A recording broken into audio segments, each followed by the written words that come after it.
know we're a little bit early, and that's on purpose because we wanted to give you time to settle in and make sure we want to make sure this works because this is the first time we've done one of these Facebook Live interviews. So, wow, technology is pretty amazing. I'm in It is. Colorado. Gary is in Washington. And how is it over there in Washington today? Spokane is a little bit rainy today, but we're Yeah, above 50 degrees, so that makes it nice. nice. That's great. That's great. It's a beautiful day in Colorado. We got 2 feet of snow this week, and now the sun's out and it's all melting, but it's quite pretty. So lovely time. We got people joining us already, so I can see eyeballs. That means that we've got people Excellent. joining us. So thank you for joining us. And once you join, if you want to just check in, use the comments section on Facebook and say hello, and that lets us know who's here. Or you can also lurk anonymously, I guess. But the intention for this gathering is for us to talk about mission-centric ministry and the emerging paradigm for our New Thought movement of moving into mission-centric ministry. And what better person to talk about it than Dr. Gary Simmons? So, Gary, thank you for joining me on Facebook Live today. Well, I'm excited about being a part of this, and it's important that we get the word out about mission-centric ministry. So It is. It is. I think it's that important work. well, I mean, Go I ahead. was just gonna say that, part of our challenge in New Thought is that we're seeing such a decline in our ministries being able to just to sustain themselves, and so we're really needing to migrate to some form of sustainable ministry practice that enables us to manage these changing times. And so resilience, flexibility, being capable of really having a kind of holistic approach to ministry. These are all a part of this arena of mission-centric ministry. We're excited to be talking about it. Yeah. Well, so for people that that don't know me or don't know you, so my name is Mendhi Audlin. I am the founder of the Spirit Groups program here with Dr. Gary Simmons, who your credentials go on and on and on. So author of books, leader of leaders, and co-minister of Unity Spiritual Center in Spokane. Gary, talk a little bit about what brought you into this mission-centric approach and how it's different from maybe what you've done in the past. Okay, so most people are familiar with the pilot program, the transformation experience, our effort to field test in 13 ministries, a new paradigm of ministry based on the integral model of ministry, which is a holistic context for understanding how consciousness, culture, relationships, and organizational practice constitute the whole that ministry is. And if we're going to develop or evolve, we have to have a holistic approach to moving our ministry into modern times. Basically, we're currently practicing a model of ministry that's over 400 years old, and everything else is changing. And so, so I got excited about your work because spirit groups and transformation should be considered synonymous. And if we're interested in really moving into a ministry that's relevant to our times, transformation. And the question I ask: are you on the transition team yet for the world? And so transformation is at the core of that. And if our ministries aren't really grounded in an organizational context for transforming lives or for transcending just the Sunday worship, pay, pray, and plop paradigm of ministry, if we want to break free from that, we have to have a different concept of what ministry is, and certainly it has to live beyond Sunday. Right, absolutely. So I'm really glad that you're here to be able to talk about this in terms of not just what is it, because I think it's easy to say mission-centric ministry. And it's like, oh yeah, I know that. You just have a mission statement, you say it over and over again, and that's mission-centric ministry. And we're talking about something totally different. So I'm glad to have you here to talk about that. I'm glad to see so many people joining us now. So for those of you joining, you can comment, and I've got my phone here so I can see your comments if you have questions. Would love to just know who's here. So if you want to do a shout out, say hello, and let us know where you're checking in from, that's great. Or if you have questions or comments along the way, we can see them live. So we are here live. So thank you for joining us as we go into this conversation in sort of a deeper way than maybe a lot of us have experienced before. I know for me, I kind of came in the back door as I was looking at living in Texas where there's mega churches everywhere and thinking, what are they doing differently than what I'm seeing in New Thought? Because as I was speaking in New Thought churches, I was seeing all this struggle, people just trying to keep the doors open and, that not enoughness. And so I started going to these mega churches, seeing what do they do. And what I saw was infrastructure, specifically the small groups. And I thought, well, if I do the small group thing, that's the key. And what I realized is it's not just the small groups thing, it's the small groups paradigm tied to an overarching mission with values that drive that mission. So we're on the same page in terms of that's where it begins, is really having that sense of being mission driven. So talk about the difference, because it is a paradigm shift between mission-centric ministry and what most of us have practiced in the past in New Thought. Okay, so it's very easy for us to understand that our current model of ministry is built around the minister as being the central glue, the binding force for the community. And so our understanding is that this, while can create a tremendously intimate and close-knit community, it has many unintended consequences associated with it. Many consequences, such as difficulty in transitioning from one minister to the next. In other words, when the minister is perceived as ostensibly the extended parent of the organization, when that person moves on, it sets the ministry back. The Pareto's principle, the 80% rule, where 20% provide 80% of the resources, is indicative of the minister-centric model of ministry. The family system dynamics, the dysfunction associated with having a community built around the whole idea that the ministers are surrogate parents and we're children within this, and so we have those dynamics. We have all kinds of dynamics with respect to the organization. Our organization is structured primarily to support our Sunday worship experience. One of the things that you mentioned about spirit groups as a concept, it's not new to New Thought, as many know already. But what's unique about spirit groups in your research is that it's not just a bolt-on program, or just not an activity that you attach to whatever else is going on.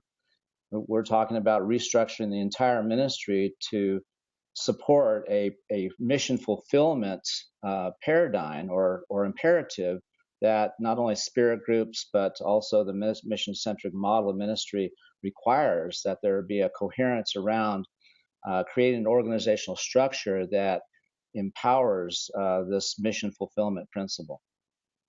Yeah, anyway. Absolutely. Yeah, I mean, you're right on point. I want to thank all of you who are checking in. We've got Santa Fe checking in. Jane Hyatt just joined us. Judy Beach is here from Corpus Christi. Hi, Judy. Hey. And Sherry from Southern California. So thanks for everyone for checking in. We are able to see your comments coming live. So if you have questions along the way with anything that is being said, we can address that here live. So that's pretty exciting. So yeah, I agree with you in terms of the mission-centric model. It is, it's not just having a good mission statement that you say over and over again. It's an infrastructure shift. It's a paradigm shift in terms of the organizational structure. And that's, I think that's the greatest challenge, is to step into a paradigm that I don't think we've experienced in the past in New Thought. And part of the challenge with for folks who aren't really, for folks who are just learning about the mission-centric model of ministry, part of the challenge is it's hard to wrap our awareness around what exactly that means to us, and so it's important for people to understand that we're talking about a total restructuring of our organization to support a way of delivering our mission that really impacts the world. And so when we talk about mission-centric, we're also talking about cultivating greater ownership, cultivating greater emotional and spiritual maturity within the congregation. We're also talking about establishing greater integrity with respect to roles and accountabilities, because the transitioning from minister-centric to mission-centric requires a kind of maturity with respect to our not only our spiritual practice but our organizational practice that. Basically is quite different than what we're used to. in our traditional pastor flock or minister-centric model of ministry. I mean, for instance, just take, for example, how board members are recruited. In the minister-centric model of ministry, if you have a pulse and you're breathing, well, then you're qualified. And then you're introduced to whatever is happening on the board, and you find that you can't unknow certain things once you arrive on the board.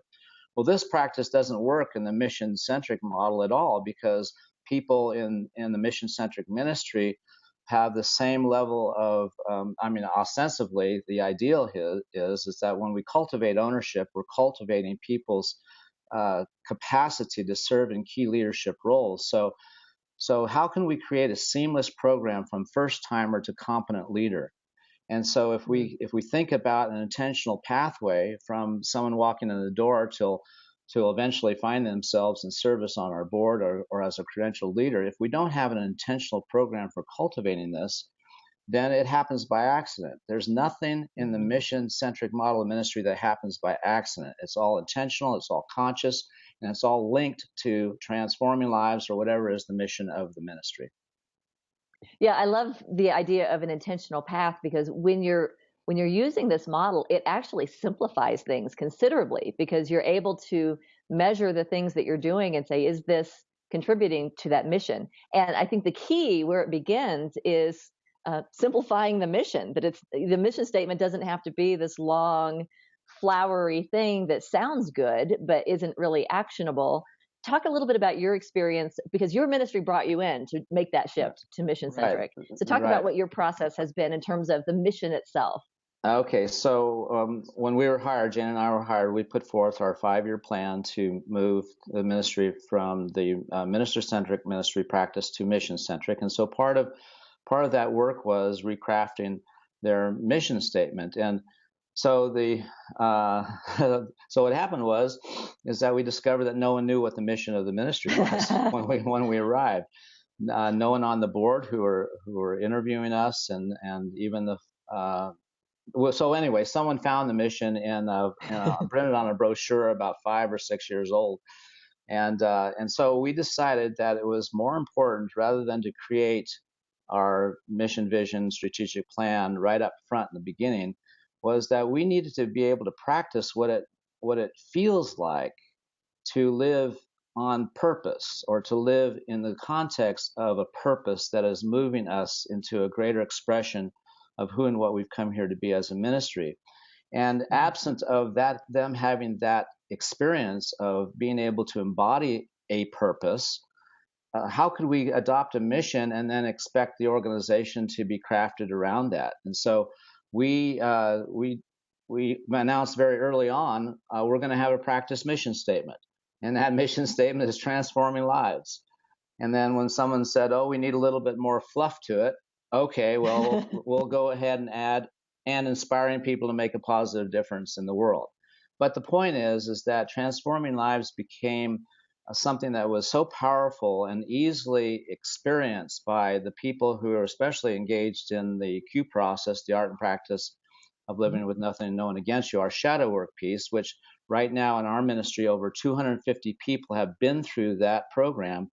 And the impact of that in the context of our mission-centric transition process is that people know what it feels like to have their lives transformed.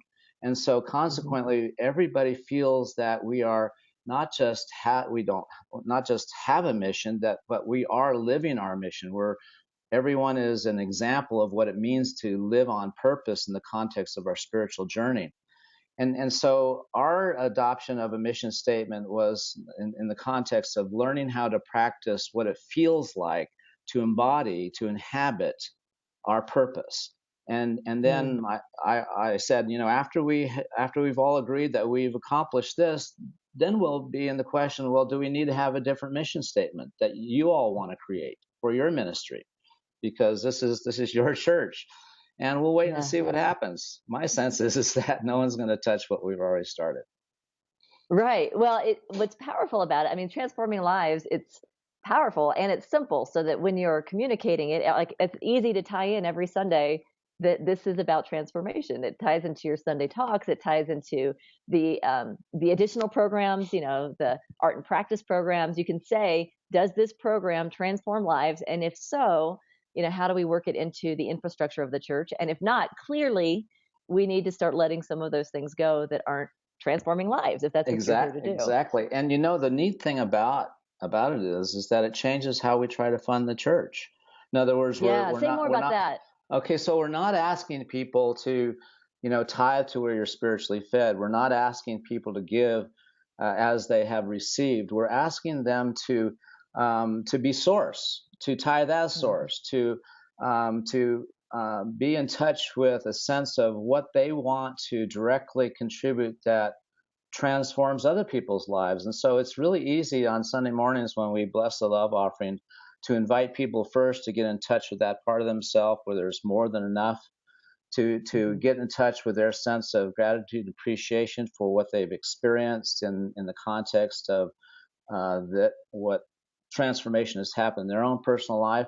And if they want to see that happen for other people, to give to that purpose.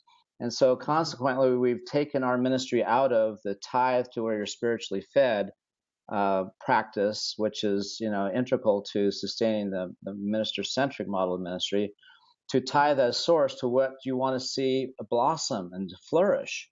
And so consequently, our financial stability paradigm is moving from tithing to where you're spiritually fed to tithing as source. And we're also, because of our new membership system, the integral membership system, which is a phased approach to membership, we've introduced the minimum member contribution principle, which asks people basically to identify specifically what they say yes to with respect to their support of the church as a community member. We have two phases of our membership. And so we've been 2 years engaged in implementing this new membership process, and we've had not one person say no to the minimum member contribution principle. In other words, we have everybody who joins the church now not only says yes to a minimum member contribution, but they declare it. And they also say yes to deepening their own spiritual practice. And guess what? We say through spirit groups. And then we say in some form of meaningful service. Guess what? Through spirit groups, because spirit groups has a component of giving back, of serving the community and the congregation. Spirit groups has a leadership development component. Spirit groups can be the arena within which not only lives are transformed, but any content such as new member orientation or any developmental program can be delivered through spirit groups. And so we don't have to, while we still have classes, we don't have to create classes where people have to kind of figure out what they have to take. They can get it all done through spirit groups. And so it simplifies our entire process of bringing people into a greater expression of their own spiritual awareness, as well as their involvement in our community. And get this, here's a neat thing that happened just last Sunday. Now, Tara Ware, which is our Spirit Groups program leader, we've hired this person to serve in this role, and she conducted a Spirit Groups kind of celebration after service, and honoring hosts as well as others in the church that supported the work. And then it was an opportunity for people to have a little little potluck and social time. But we had 8 new people that Sunday, and we had 8 new people to spirit groups that Sunday.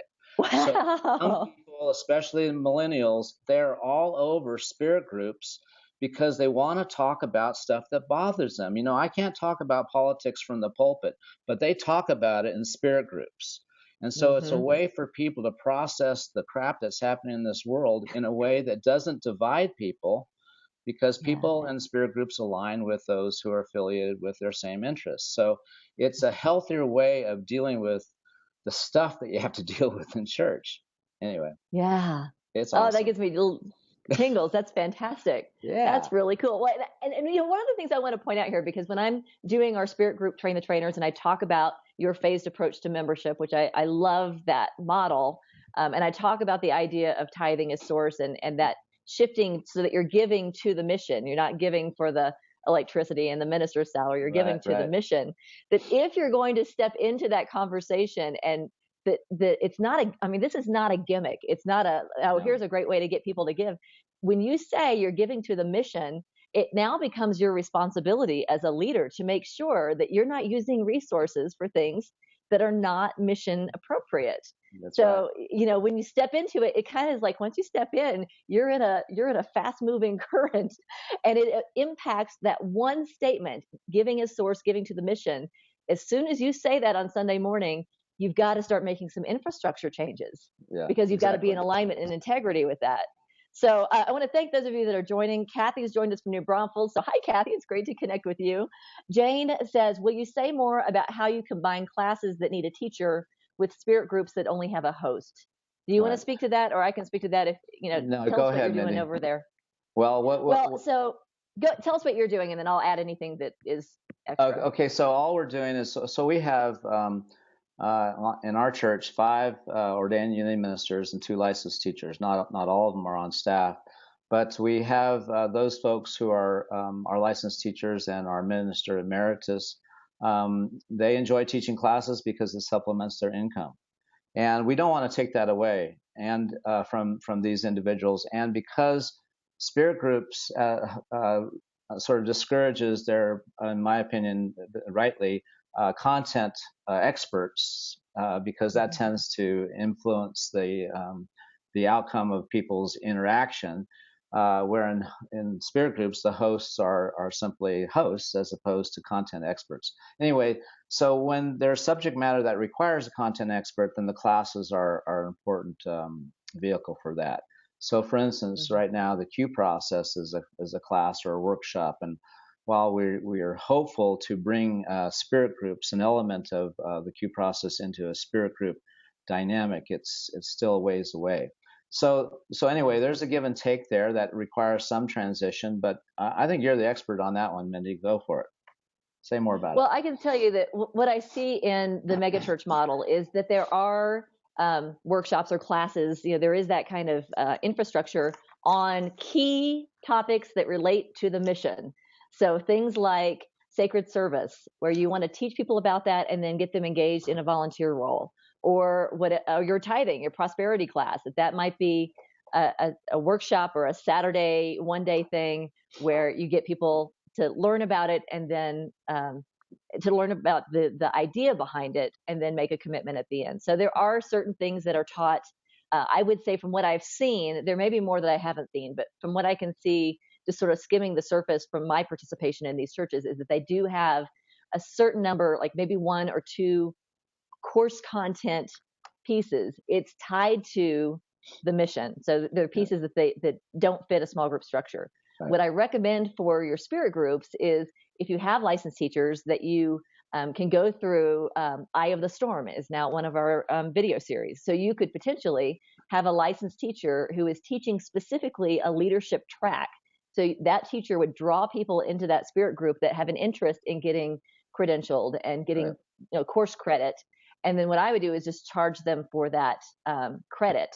So the spirit group itself there's no charge for that, but if they want the credit, that you factor in a fee for your licensed teacher as well as the fee that's required for that. Right. I also would start thinking about, as we're shifting, and again, this is a paradigm shift and a cultural shift, to start thinking about your licensed teachers and your people who have content expertise as grooming them into becoming leaders of leaders. Because these people make great program leaders. They make, as your program grows, you need mentors for your group leaders. Right. And they'll have the consciousness and the ability to coach and to mentor people as your program expands. Right. So that's my thought. So thank you for that question, Jane. That is fabulous. So I'm trying to go back to my comments to see if there's anything new. I want to thank you guys for joining and for sharing who you are, share any questions that you have. And we're talking with Dr. Gary Simmons, and I'm Mendhi Audlin, founder of the Spirit Groups program. Gary, can you talk a little bit about the infrastructure shift? Because it does require different systems than a more traditional path for ministry. Okay, so I'll talk about that. But first, I wanted to comment about what you mentioned earlier about how the mission informs much of the organizational life. So, for instance, many churches, especially well-established churches, probably have a facility that is not fully used by your community, and which is a predicament that many of our New Thought churches are in. So, consequently, they see that as a way of leveraging their facility to get some more income. But many churches find themselves leased out of their own space, and insofar as their efforts to try to manage and sustain their existence because they have this space, and why not get some money? But the question I have then is that is your mission to be property managers? And so part of our challenge is we are dealing with the same issue. We have a very large facility, and now it's used every single day of the week. We probably have about 20 different groups that use our facility. And we were in this question, are we really in the business of managing property? Is that our mission? No, it's transforming lives. Well, then how can we manage our facility to have renters that are aligned with our mission, transforming lives? So, so consequently, we have, just really made a commitment to only host those groups or activities that are directly aligned with our efforts to really move people into a greater expression of their well-being and worth. So, it makes a difference. So, infrastructure-wise, what has been a necessity for us is that we had to hire a person who spends a little less than 18 hours a week working on spirit groups, coordinating all of the activities, the programs, the scheduling of things, the training of hosts, the resolving of interpersonal difficulties, and doing all the celebrations. I mean, and it is a job, and if the ministry is wanting success, then that's part of the infrastructure, is to make sure your people have all the support that's needed in order for them to be effective. If it's a volunteer, making sure that that volunteer has the support that he or she needs. And so we've had to allocate and budget funds. In addition to the salary, we budget funds to be able to engage in the programs that you offer, Mendhi, through spirit groups, as well as the online support for the implementation, which is absolutely critical and integral to a successful rollout. And then also we've had to see ourselves thinking in terms of our leadership development in the context of spirit groups. So what kind of infrastructure is needed with respect to that, and how does our board really come into alignment with supporting? And so here's the thing: absent of the minister and the leadership fully all in this work, it's just not going to take off. What'll happen is that you have a really nice launch. It'll be a really cool program, but it'll die if it's not really owned by the leadership of this church. And once you see that it's not so much, it's harder to think in terms of creating an infrastructure around spirit groups or around mission fulfillment. It's not so much it's harder, it's just different. We're just not used to thinking this way. And that's what we need: a new paradigm, a new training, a new education around this work, so that people understand it and see it's not so much that it's harder, it's just different. And we need to be able to engage that. Absolutely. So, one of the things that I noticed that's very different in these mega churches is that they budget a tremendous amount of time and energy and resources in the professional development of their team, the personal and professional development. So the Spirit Group program is a leadership development program. And that's, I think, different than anything we've done before. We have a fall program, it's a program and it goes and everyone has a good time and then we don't do it again until next fall. This is not that at all. This is infrastructure for leadership development. And in these big mega churches, the group leaders go to conferences, the program leaders go to conferences, ministers are going to conferences where they're sharpening their skill sets, they're learning about what's new, and they're asking the question. I love this. This is something I got recently from one of my trainings in the mega churches, is they're asking the question, since we know that things are changing, the question is not, are things changing? It's, how are they changing? So how are things changing right now in the paradigm of ministry so that we can keep ourselves in that model? They actually, their 5-year plan is they plan for flexibility, because they know that in 5 years, the opportunities that will be there are inconceivable from where we stand today. So their long-term thinking, they're very much looking at how are things growing and how do we need to change. And they stay on the leading edge of technology, of leadership development, all these things.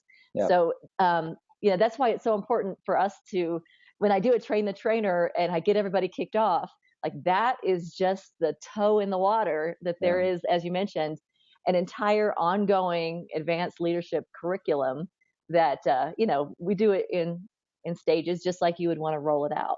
Yeah. So I want to thank those of you that are, you want to add to that?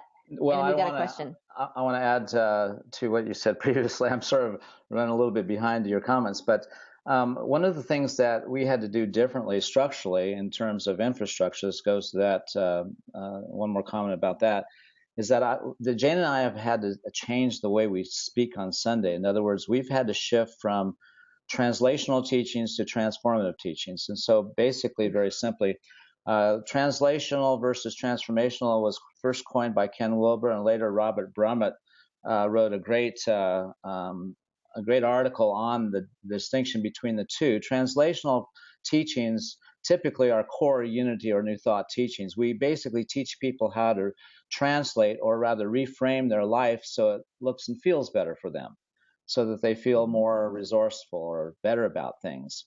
Well, transformational teachings are different. They move us towards our discomfort so that we can birth a greater reality, and that's a different context. And in some ways, it's necessary for us as ministers to make that shift as well. So from the pulpit, we're teaching people, and then they take. Every Sunday have questions that we ask the spirit groups who are working the content of the Sunday service. They take into their spirit groups questions from our talks to deepen their experience. And so it means that our Sunday message is amplified in a depth that we cannot in 20, 25 minutes accomplish on Sunday mornings. Mm-hmm. And so this is a huge thing. And it drives people to spirit groups because they want to talk about what they hear on Sunday. And there's no venue for it other than the spirit groups. It's so cool. That's so great. So I have a question for you. This is from Charlotte. So welcome, Charlotte. Thanks for joining us live. She said, would you talk about the essential characteristics of leadership or congregational membership that would indicate when a ministry is receptive to transitioning to a mission center paradigm? How do we determine readiness? Great question. How would you answer that? What do you think? If you're in the question, you're ready, to me. And I mean, for instance, I do an all-day program, a workshop, where I basically teach new thought leaders what is not working in our current ministry practice. And once you really hear a complete explanation of all the unintended consequences, almost without exception, people don't want to stick with what they're doing. They want to transition to this new paradigm. The challenge is that we don't have a lot of roadmaps for transitioning. We do know what a mission-centric ministry looks like in terms of your research, Mendhi, and we know the elements that are integral to its sustainability. But what we have yet to really unlock is the rocket science between migrating new thought churches, which are quite different than the traditional churches, from minister-centric to mission-centric. So you and I are, and a handful of others are trying to break through and figure this out. And we're starting our third year, and what we figured out so far is really working. So we're all in on this, and we're wanting to communicate this. There's light at the end of this tunnel, and get on board, because the train's leaving the station. Yeah, and I would say, Charlotte, that what I found is that people in the ministry want this. They want the infrastructure, they want the connection, they want the systems and the structure. So it's not just, there's all these different things, but there's a system and a focus so that they feel like their participation is not just feeding them, but it's feeding them because they're making a difference in the world. And Exactly. people want that. They want to make a difference, and they want to have connections and friendships that are far beyond what you can experience having coffee with someone on Sunday morning. It's the kind of relationships that you build when you connect with people over time in a very intimate setting. The congregations want that. The question is your leadership ready to transition? Yeah, Because that's the big thing. yeah, exactly. When I'm just when I do these these trainings, I have 100 Unity leaders or New Thought leaders in the room, and basically I say, you guys are in the way of this, not your congregation, because it's the leadership that have the most difficulty in getting a handle around doing something that is quite counterintuitive in some respects and quite different than from what they are used to. And so typically, leaders that are embedded in the minister-centric model of ministry, they are driven by predict and control imperatives. And so change is a challenge for almost all churches. But the reality is that when you're moved from minister-centric to mission-centric, change is the name of what's going on. And so that's why we have a transition plan. That's why we have taken all the efforts to make sure that we grow the emotional and spiritual maturity of the congregation before we create huge shifts.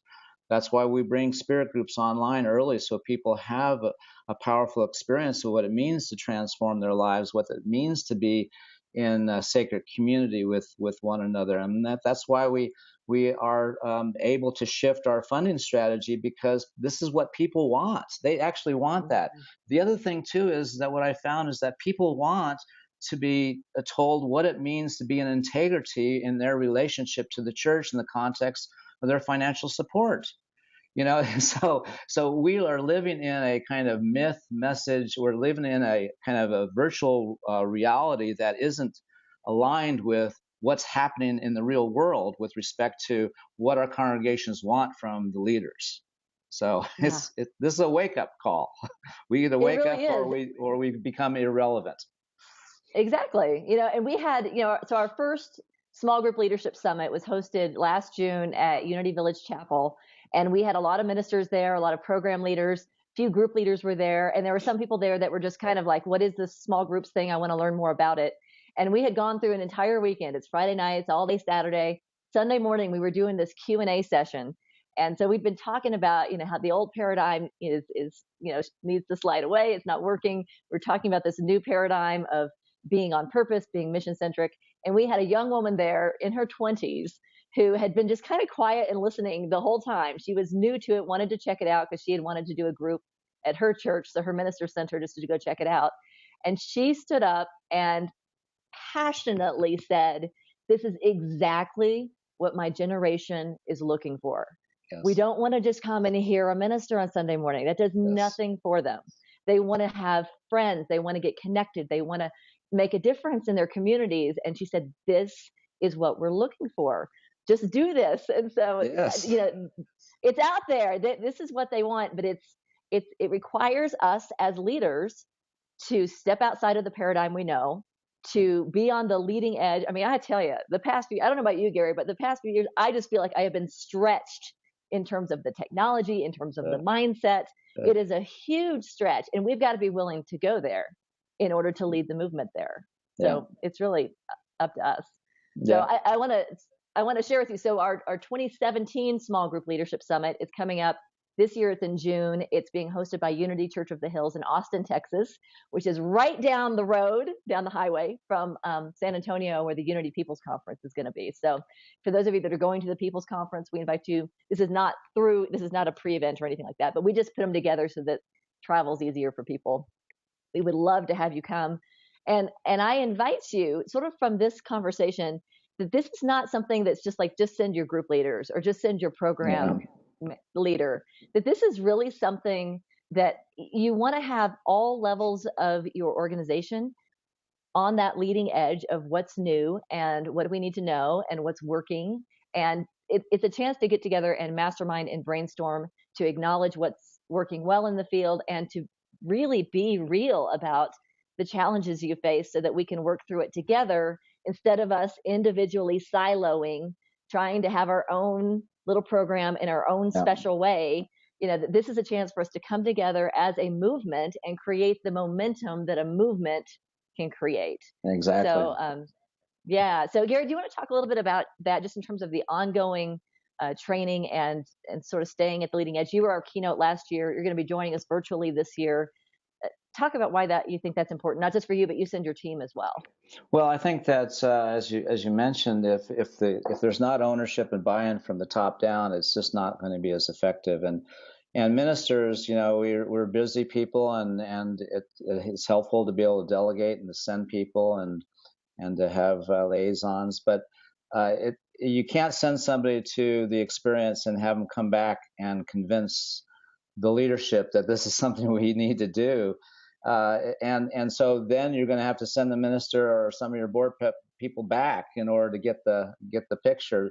So it's if you need ministers, just so the last thing that you should do as a minister-centric minister, and as you move towards mission-centric ministry, is just tell everybody we're doing spirit groups no matter what. That's the last decree that I'm going to do, because when we get to mission-centric ministry, I don't have that same voice as I do as the minister of a minister-centric ministry. But the one voice I'm going to say is we have to do this as a church. And so my suggestion is that as a spiritual leader, that you come to this leadership summit. It's going to give you a lot of the answers to questions that you'll probably have. But more important, it's going to give you a sense that this is not kind of a woo-foo wishful thinking on our parts, that this is really happening for many churches, and there's going to be a momentum that is generated, and we just don't want the New Thought movement to be left behind. And so, we need to go for it. And pull together. So you can. Oh, go ahead. Well, I was just going to add that the whole idea of millennials, has been such a big.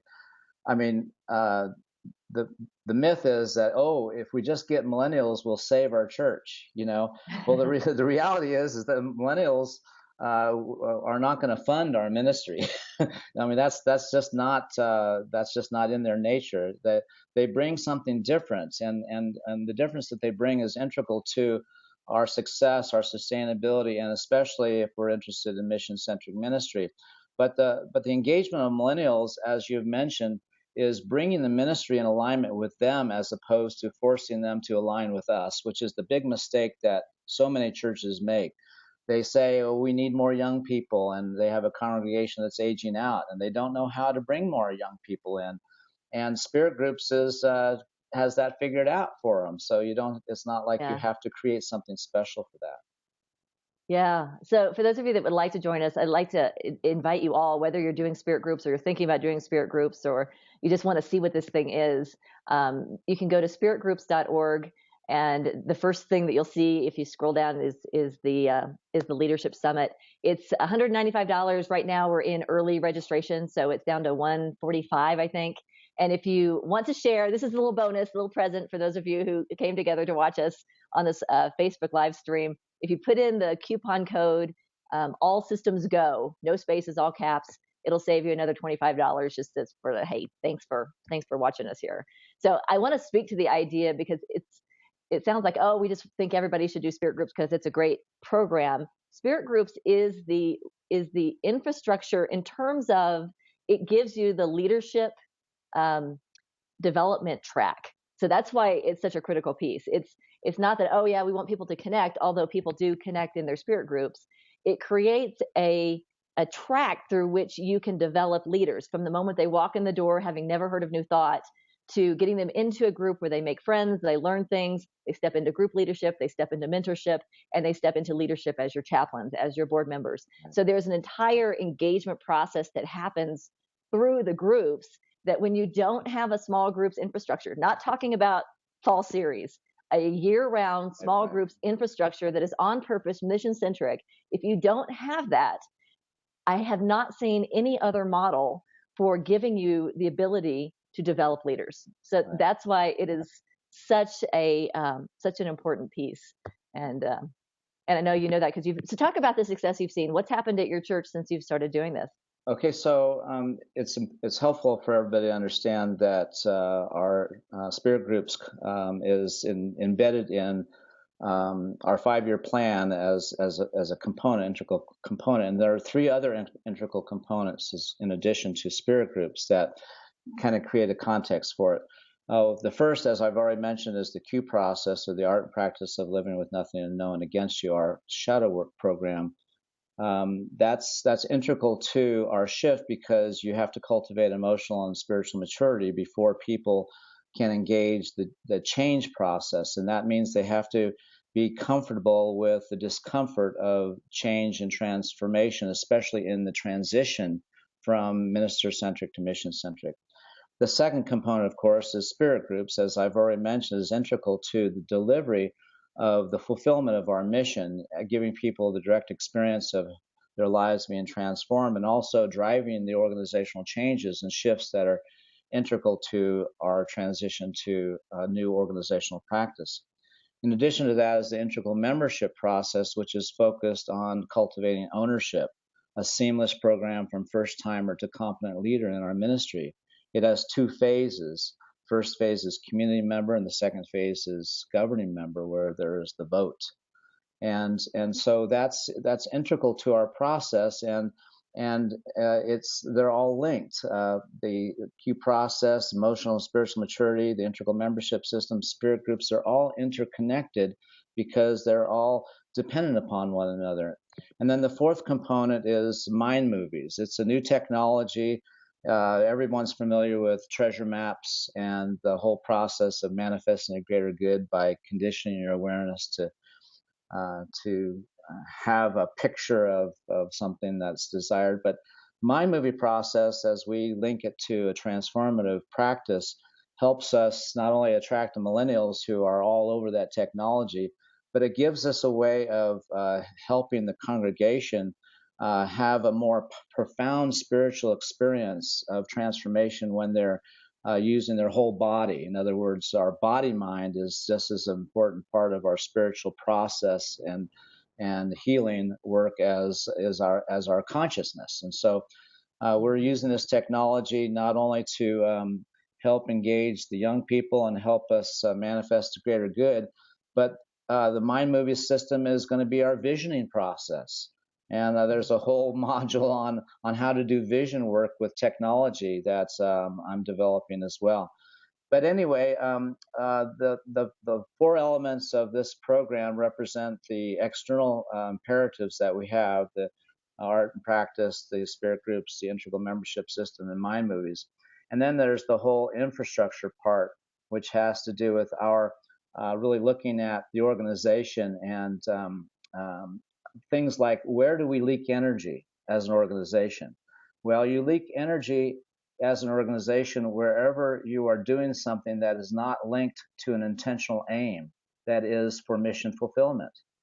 And so there are nuances that we can't discuss in this short 1-hour conversation, but these nuances offer a kind of colorful spectrum with respect to how this program is scalable to any size ministry and how it can be implemented with relatively ease with all the support that's available. So there's really no reason why a ministry that has the intention cannot move towards a greater expression of this more current and relevant ministry practice.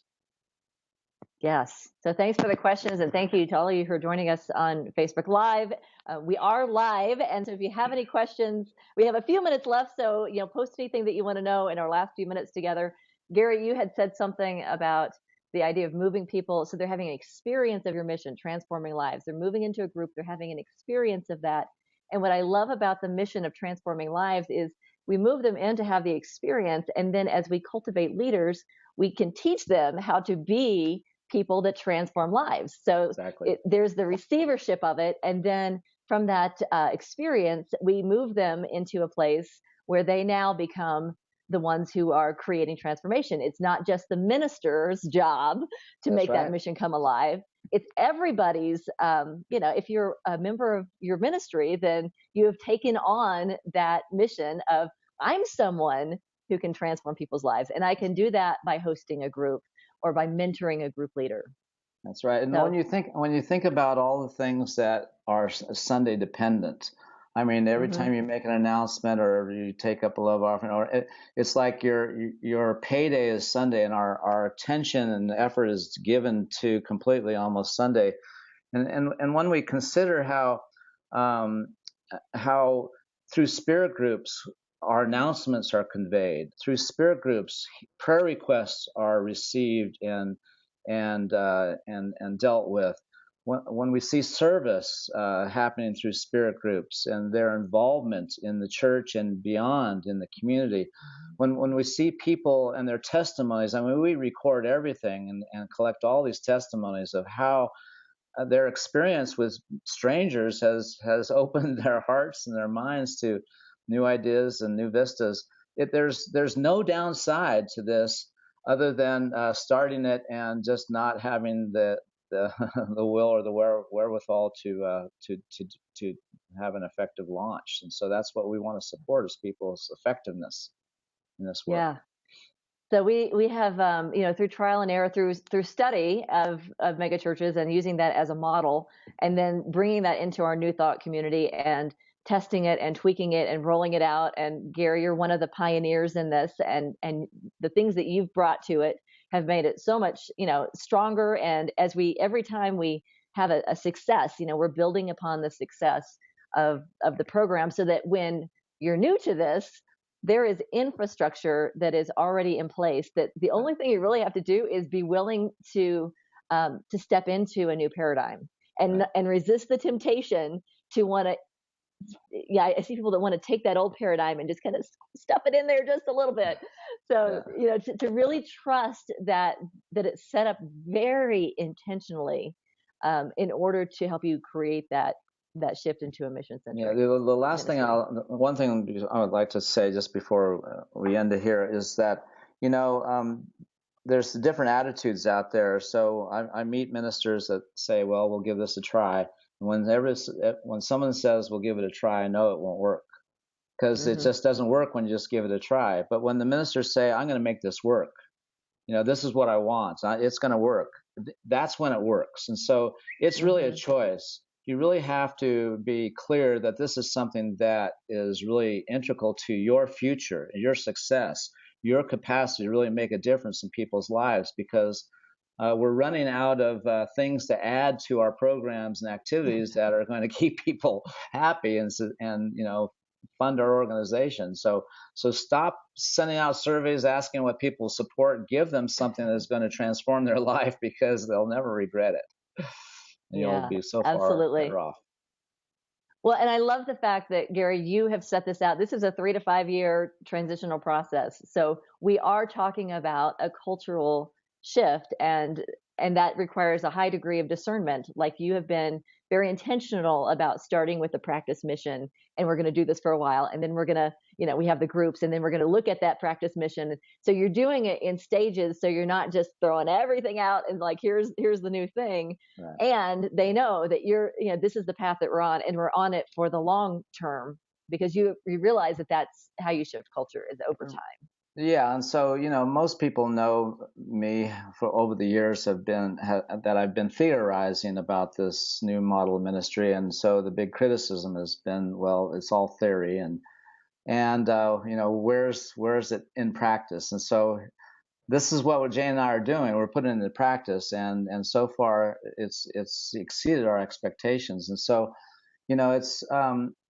we're just here trying to figure this thing out, and I think that we're onto something, and we just want to spread the word. That's where we're coming from. I mean, it's not like this is going to replace our day job, but we're here to support our colleagues and ministry friends. But it takes a commitment.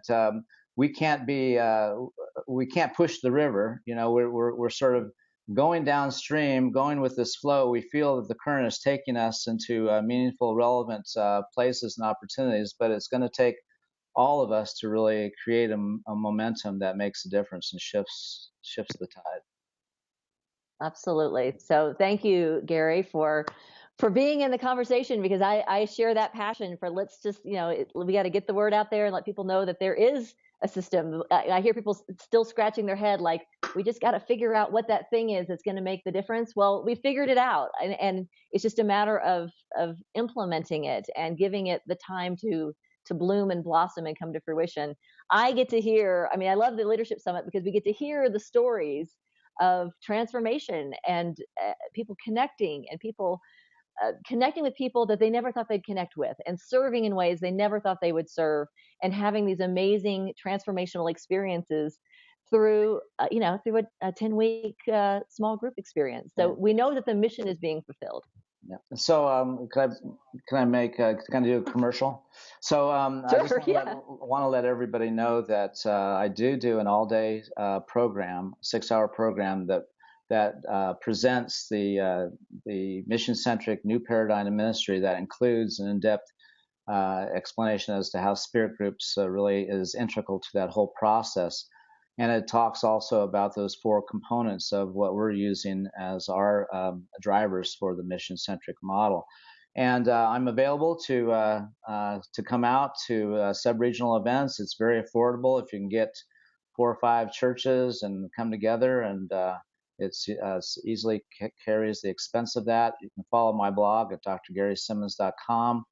When I do post, you can subscribe and get it directly sent to you. And once we get this, once we have a real clarity around everybody understanding what mission-centric ministry is, people then be able to take the next step and see that it's really about transforming their ministry. And so there's help and there's support. It's just that you have to want it and you have to get it.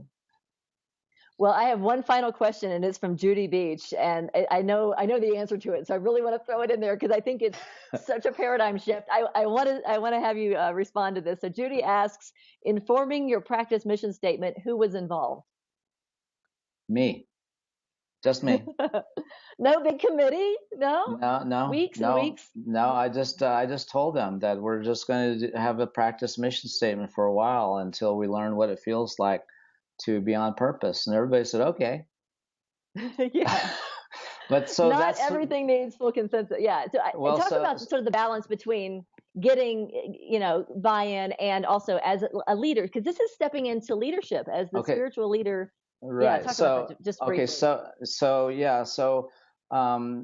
So we had to present our 5-year plan. In other words, they had to buy into that in terms of hiring us. So if they weren't going to buy into that plan, then we wouldn't be suitable people. And so we had, in the sense of ostensibly, they are saying yes anyway. And so they wanted me to proceed. And so I did so under their support. And basically, it is appropriate for the minister to establish a leadership direction and to assert themselves, as well as take responsibility for the flack of what might inadvertently get created as an unintended consequence of that initiative.